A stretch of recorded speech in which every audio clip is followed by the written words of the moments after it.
Chapter 17, Firewalls and Hot Fingers, New York, 2059. After the police arrived, Daisy borrowed a phone from one of the officers, her trembling hands clutching it as though it were a lifeline. There was only one person she trusted in this moment, her older brother, Adam.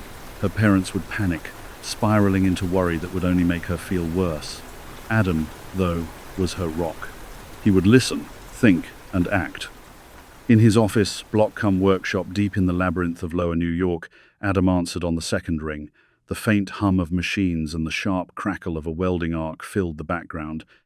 It was a familiar sound to Daisy when she phoned him, a reminder of the countless hours he spent perfecting robotics and artificial intelligence. "Daisy?" he asked, his voice calm but edged with concern. Why would she call so late? Something must be wrong, he thought. Her words came in fits and starts, choking on fear and pain as she recounted the events. The alley, the chase, the moment the robot broke her finger, and the eerie mechanical voice delivering its human threat. "It was a robot, Adam," she whispered, her voice shaking. "But someone was controlling it. I know it." Adam listened in silence, his jaw tightening as her story unfolded. His expression, usually unreadable, cracked under the weight of her words. His lips pressed into a thin line, and his dark eyes glinted with a storm of emotions. Grief for her pain, rage at what had been done to her, and a simmering determination. "I'm coming to get you," he said, his voice low but firm. "Where are you?" Daisy glanced toward the officer standing with Lily. "I'm all right, for now. Lily and the cops are taking me to the hospital. But, Adam, I need you to do something for me." "What do you need?" His voice was steady, but she could hear the undercurrent of urgency. She stepped away from the officer, lowering her voice to a whisper. "It's got my phone. It claimed to have stored a picture of me, and it threatened to find me if I told the police it was a robot." "Can you, track it? Wipe the video from its hard drive? I can't see how the police are going to protect me from something like this." For a moment, there was only the hum of his machines in the background. Then, Adam exhaled sharply. "Leave it with me," he said, his voice clipped and hard. "And don't tell them it's a robot. Not yet. Just to be safe." "Okay," she murmured. "Thank you, Adam." As the call ended, Adam leaned back in his chair, staring at the tools and machines scattered across his workshop. Robots and AI were meant to make the world better, to push humanity forward. But there were always some sick, sadistic bullies twisting that technology into a weapon. His hands clenched into fists. The image of Daisy, vulnerable and hurt, was burned into his mind. Whoever had done this would pay. He turned to his terminal, his fingers a blur over the keyboard, as he initiated a multi-pronged approach to track the robot and its operator. First, he pinpointed Daisy's phone. Its unique signal was easy to trace, even without direct access. Once he had the coordinates, he cross-referenced them with data from active robot GPS networks. The overlapping information began to narrow, zeroing in on a probable match. Next, he dived into surveillance feeds, accessing municipal cameras and private security systems through back doors. Only someone with his expertise could exploit. Layers of firewalls fell away as he triangulated the robot's movements, its gait and heat signature unmistakable against the cold patterns of the city's rooftops. He would soon find the operator's lair, their smug confidence shattered. He would rip away their veil of anonymity. The growing web of interconnected data on his screen pulsed with a sense of inevitability, every thread pulling him closer to revenge. They would pay for what they did to Daisy. Every ounce of fear, every drop of pain, they'd feel it returned tenfold. And then nothing. The screen flickered. A wall of red code surged across the interface like a final taunting laugh. A firewall, thick and unyielding, slammed down in front of Adam, cutting the trail dead. A message appeared across his screen, bold and defiant. "You have been blocked by Stipe Industries Sentinel Cybersecurity." And then, in smaller font, "Contact your administrator for access." Adam's hands paused, his breath catching. He pushed harder, running script after script, throwing every weapon he had at it. But the firewall didn't budge. The digital trail dissolved, vanishing into a cold, black void. Adam slumped back in his chair, the quiet buzz of the machines suddenly deafening. His pulse still thundered in his ears, but it was drowned out by the sinking weight in his chest. For all his skill, for all his fury, the operator had slipped through his fingers. They'd gotten away for now. Chapter 18. The Last Gasp a View Will Take. New York, 2059. It was the day after the mugging. Daisy boarded the plane, her hand wrapped in fresh bandages, with her fingers stiff, sore, and splintered beneath the gauze.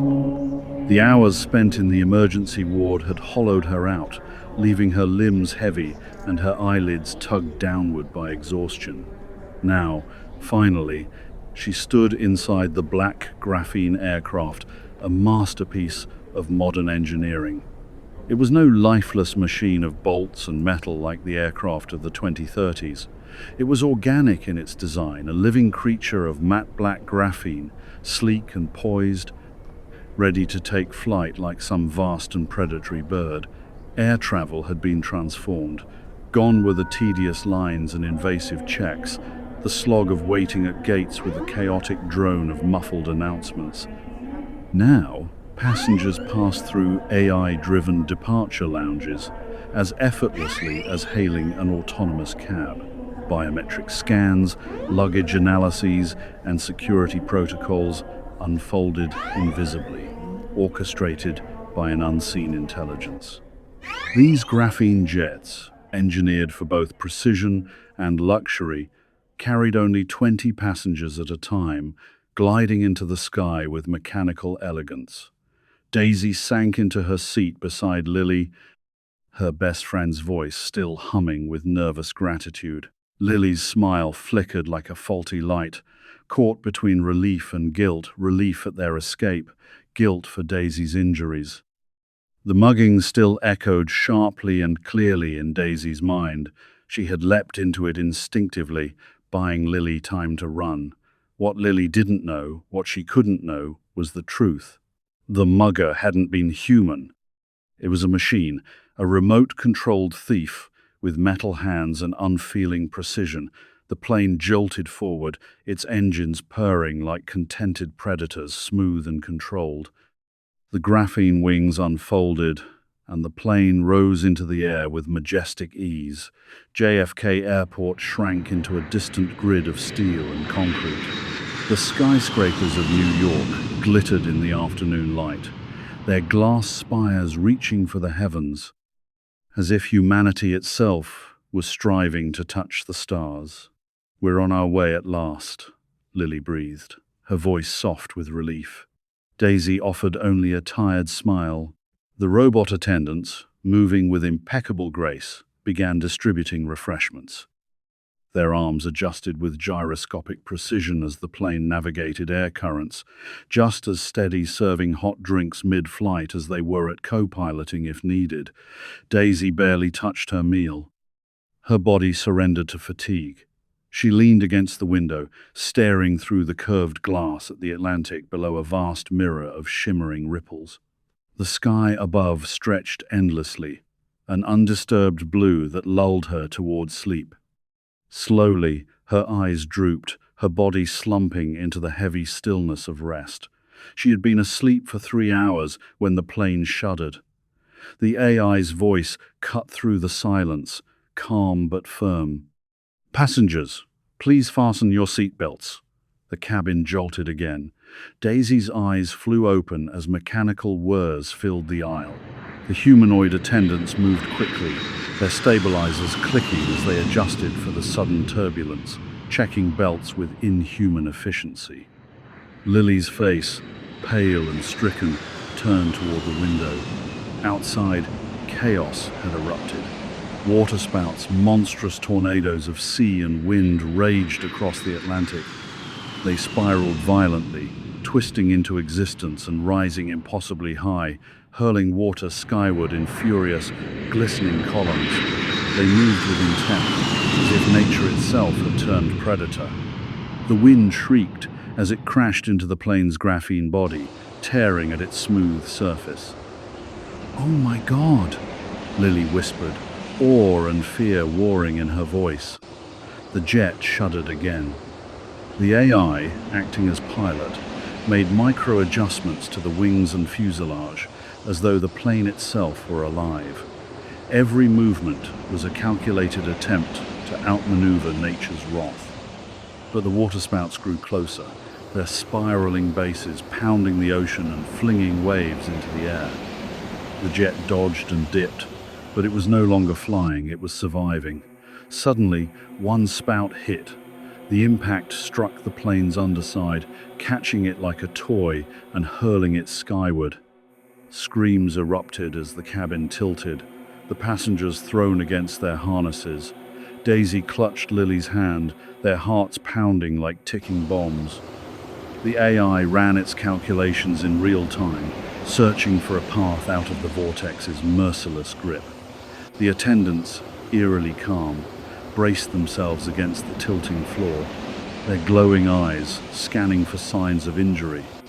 Outside, the sky spun in dizzying streaks of blue and white. Then, the plane twisted. With an almost organic motion, the graphene jet flexed its body, wrenching itself free from the vortex's grip. It dipped low, skimming just above the Atlantic's churning surface, weaving between the bases of the spouts. The cabin was silent, save for the soft roar of the engines, the AI now in perfect sync with the storm. Finally, the chaos began to fade. The waterspouts receded behind them, reduced to distant columns on the horizon, the last gasp of nature's fury. The rest of the flight to Goa was mercifully uneventful. At Goa, Daisy and Lily disembarked, a mix of excitement and fatigue on their faces, their journey only halfway done. The next leg was aboard a smaller, older seaplane, a rugged twin-engine turboprop designed for both water and ground landings. Its metal skin, dulled by years of salt air, bore faded insignias and rivets weathered to a dull silver. The sound of the engines idling was a low, gravelly hum as they climbed aboard. The seaplane's cramped cabin held 10 passengers, all students like Daisy and Lily, bound for the environmental research project. Conversations were hushed as the engines roared to life, propellers churning at full tilt. Through the scratched window panes, the coastline of Goa fell away behind them, replaced by the shimmering sea stretching to the horizon. An hour later, the small island appeared, a once vibrant, green jewel now scarred by climate change. From above, the skeletal remains of a paradise revealed themselves, parched earth broken into salt-streaked patches, where fresh water had once nourished the island's dense vegetation. Shallow, briny lakes speckled the surface, shimmering like glass but killing the ground beneath them. These were the telltale scars of seawater intrusion, rising tides breaching the Earth's freshwater aquifers, poisoning the soil with salt. Daisy leaned closer to the window, her stomach sinking. The sight was haunting. Coconut palms and wild palms, once standing tall and green like a natural guard of honor, now wilted under their own weight. Their roots, brittle and dry, reached hopelessly into brine-choked earth, struggling to draw water that could no longer sustain life. The seaplane tilted, engines groaning as it descended toward the island's narrow airstrip. What remained of the runway was half submerged in standing water, 6 inches deep and spreading like an infection.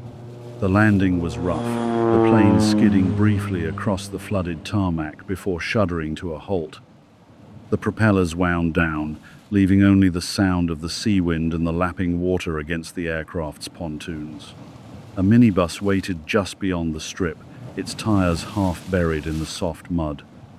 A tall, slim figure emerged as the group disembarked, his movements brisk and purposeful. Naval, an Indian PhD student and the group's on-site coordinator, wore a wide-brimmed hat and a worn canvas field jacket stained with salt and sweat. He offered a quick, tired smile as he approached. "Welcome to the island," Naval called, his voice carried by the hot breeze. "I hope you've brought sturdy boots, had all the necessary vaccinations, and have unshakable spirits. We've got work to do, but don't worry, there'll be time to unwind and enjoy the beautiful parts of the island that are still holding on. As his gaze swept over the group, he noticed Daisy's bandaged hand. "Are you okay to work?" he asked, his brow furrowing with concern. "Me? Oh, I'm fine," Daisy replied with a quick, confident smile, flashing her charm at the handsome naval. "Great," he said, a grin spreading across his face, directed at no one in particular, though his eyes lingered on Daisy's for just a moment longer than necessary. The faint hesitation didn't escape her notice. She returned a fleeting glance, a barely perceptible spark of interest.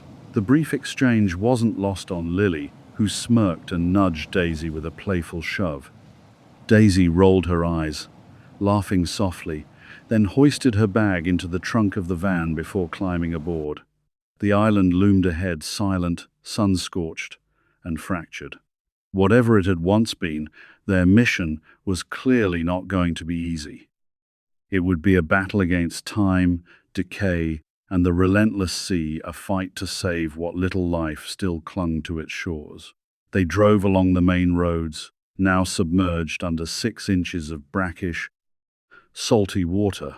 Waves churned angrily beneath the minibus, splashing up against its sides. Beneath the surface, the salt water chewed at the vehicle's undercarriage, rust beginning its slow, inevitable feast. The sea wasn't just consuming the car, it was devouring the island itself. The once vividly painted houses now stood abandoned, their colors dulled and peeling. It was as though the ocean had laid its claim, dragging the island inch by inch into its depths, an Indian Atlantis in slow motion. The students sat quietly, faces pressed against the windows, occasionally pointing at crumbling remnants of life. A bloated carcass of one of the island's indigenous animals floated by, its lifeless form caught in the currents. The stench of decay clung to the air, sharp and sickening. One student, braving the odor, cracked open a window briefly before slamming it shut. The island was silent with decay, its once vibrant voice replaced by the heavy hush of abandonment. Eventually, the road climbed, winding upwards and away from the encroaching tide. Here, the salt water's reach had been held at bay. The island above the floodline seemed untouched. Lush greenery glistened under the sun, and tall coconut and palm trees swayed proudly. The air came alive with the sounds of nature. Birds sang, insects chirped, and small animals chattered in the undergrowth, tending their vibrant world. At the top of the path, an old colonial building emerged from the foliage, standing tall despite the wear of time. Its walls, faded and cracked, whispered stories of better days. The building loomed with quiet splendor, beautiful even in decay, a relic of resilience against the island's surrender to the sea. As the students clambered out of the minibus, they stretched and adjusted to the humidity, clinging to the air like a second skin. Their eyes were drawn to a weathered billboard, partially hidden by overgrowth. Now, standing in the forecourt of the colonial building, the sign was fully visible. However, time and neglect had taken their toll. Its once modern design, with a sleek plastic fascia meant to shimmer in sunlight, was now cracked and discolored. Here and there, exposed bulbs hinted at a time when the sign glowed like a beacon. In faded but legible letters, the message was emblazoned across the top, accompanied by the image of a young woman with a radiant, slightly unnerving smile. "Earn money. Donate your human eggs here." Beneath it, in smaller print, the tagline read, "Sign up and earn a regular income." The students gathered beneath the sign, exchanging murmurs. It wasn't just the false smile or the billboard's deterioration, it was the shadow of the man behind the message. Ethan Stipe, the billionaire industrialist whose ventures ranged from bioengineered meat to Martian real estate, his name was synonymous with innovation and controversy. This venture had been among his most polarizing. At first, it seemed a twisted stroke of genius. Local women, often from impoverished communities, were paid to donate their eggs, which were then processed into ultra-luxury facial creams marketed as skin rejuvenators. Human rights groups condemned it as exploitative. Yet, the Indian government embraced it, citing dual benefits: empowering women financially and contributing to population control. For a time, it worked. Women lined up, drawn by the income that could lift families out of poverty. But when sea levels rose and low-lying islands flooded, the business vanished. Billboards like this became relics of a controversial past. Naval watched as the students congregated, their chatter skeptical. He knew what was coming. He'd seen this scene unfold with every group. With a sigh, Naval marched toward them, boots crunching on gravel. Raising his voice, he cut through their discussion with a speech he'd given 100 times. "Yes, before you ask," he began, a mix of weariness and defiance in his tone. "We do have connections to Ethan Stipe. This building? He donated it. That minibus? He paid for that too. The funding for this rescue and research project? Stipe's money." The students fell silent. Naval continued. "And before you judge, remember the money women made from egg donations lifted countless families out of poverty. In some of the world's poorest communities, it meant the difference between survival and destitution." His words lingered in the humid air. Slowly, the students nodded, objections dulled. Without a word, they retrieved their bags and headed toward the grand yet crumbling building that would be home for the next 4 weeks. Naval lingered by the sign, his gaze tracing the artificial smile. She was a flawless AI construct, not born but coded, devoid of eggs, ovaries, or the messy biology that defined humanity. With a quiet shake of his head, he followed the students, leaving the sign to the encroaching jungle, vines already blurring the edges of her digital grin. Over the following weeks, the students catalogued and captured as many indigenous animals, birds, and insects as they could. Along the remnants of the beaches, they toiled under an unforgiving sun, shadowed by personal sunshade drones. These quad-rotor devices hovered above them, casting shade and dispersing fine mist that glistened in the harsh light. Occasionally, the drones buzzed over barrels of collected rainwater, intake valves extending like insect proboscises. With a soft buzz, they refueled, sucking up water to continue shielding students from the lethal wet bulb conditions. Without them, the students wouldn't last in the open air. Robots worked alongside them, clearly bearing the mark of Stipe Industries. These machines scanned the environment, assisted in sample collection, and analyzed data in real time. Their limbs moved with precision, sensors glowing as they catalogued life in the jungle's dense undergrowth and along the fragile coasts. Venturing into the jungle was another matter. Students donned protective suits with integrated filters and cooling systems, guided by Stipe robots. The jungle teemed with danger. New virulent pathogens emerged with alarming frequency, products of rising temperatures and collapsing ecosystems. Outbreaks were no longer isolated, they were global. Despite the risks, the jungle yielded critical findings.